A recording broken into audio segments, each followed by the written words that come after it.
Ladies and gentlemen, this is Miss Cosmo 2024 competition. Don't forget to like and subscribe. Magandang araw Pilipinas and good day pageant lovers. Isang magandang performance din ang ibinigay ni Miss Cosmo New Zealand Frankie Russell na half Filipino.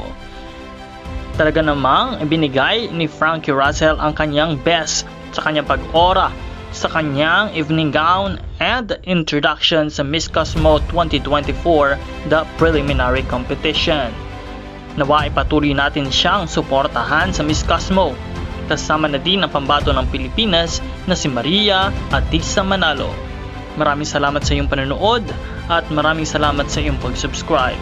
Panatilihin nakatutok sa channel na ito para sa mas marami pang mga updates.